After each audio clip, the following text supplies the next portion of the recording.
நிமிஷம் நான் சொல்றது அப்படியே யோசிச்சு பாருங்க. இது ஜஸ்ட் ஃப்ரீ ஃபயர் அப்படின்னு நம்ம நினைக்கிறோம். ஆனா அதுக்குள்ள என்னென்ன நடக்குது அப்படிங்கிற சிம்பிளா நான் சொல்லி முடிக்கிறேன் பாருங்க. நான் பிறந்த தம்பி கூட பாத்தீங்கன்னா அண்ணனு கூப்பிட்டுருக்க மாட்டான். ஆனா எவனோ ஒருத்தன் பாத்தீங்கன்னா வாய் நிறைய அண்ணா அண்ணான்னு சொல்லிட்டு கூப்பிடுவான். அவனே தெரியாத ஒரு பையன் கிட்ட பாத்தீங்கன்னா ஒரு பொண்ணு வந்து ப்ரப்போஸ் பண்ணி 2 பேரும் இதுல லவ் பண்ணிக்கிட்டு இருப்பாங்க. அதே மாதிரி எவனே இன்னொருத்தன் லைஃப்ல வந்துட்டான்னு சொல்லிட்டு அந்த பொண்ணு வந்து இந்த பையனை விட்டு போறதோ, இந்த பையன் வந்து அந்த பொண்ணை விட்டு போறதோ அப்படிங்கிற ஒண்ணு நடந்துகிட்டே இருக்கும். ஆல்ரெடி வீட்டு பக்கத்துல ஒரு ஆளை வச்சுக்கிட்டு நீ தாண்டி என் உயிர் அப்படின்னு சொல்லிட்டு பாத்தீங்கன்னா சில பேர் சுத்திக்கிட்டு தெரியவாளுங்க.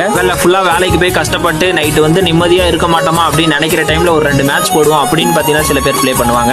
சரக்கு தம்மு அப்படிங்கிற பாதிக்கே கூட்டு போகாம பாதுகாத்து அந்த கேமை நம்ம விளையாடணும் அப்படின்னு சில பேர் விளையாடிக்கிட்டு இருக்காங்க. என் ஃப்ரீ ஃபயர்ல மீட் பண்ணி இன்னைக்கு ஏதாவது ஒரு கல்யாணமாவது கண்டிப்பா நடந்திருக்கும். முக்கியமான சொல்லணும், குடும்பத்தை எல்லாத்தையும் பார்த்துட்டு கஷ்டத்துல பாத்தீங்கன்னா நிம்மதிக்காக கேம் விளையாடுறவங்களும் இருக்காங்க. எல்லா கேமையும் ஜஸ்ட் கேமா தான் பார்ப்போம். ஆனா ஃப்ரீ ஃபயர் அப்படிங்கிற ஒரு விஷயத்தை தான் பாத்தீங்கன்னா நம்ம எமோஷனலாவும் கனெக்ட் பண்ணி கேம் பண்ற மாதிரி ஒரு கேம் இருக்கு. நான் இப்ப சொன்னதுல ஏதாச்சும் ஒரு விஷயமாவது உங்களுக்கு கனெக்ட் ஆகி இருந்துச்சுன்னா கண்டிப்பா பாத்தீங்கன்னா கமெண்ட்ல சொல்லிட்டு போயிருங்க, நானும் தெரிஞ்சுக்கிறேன்.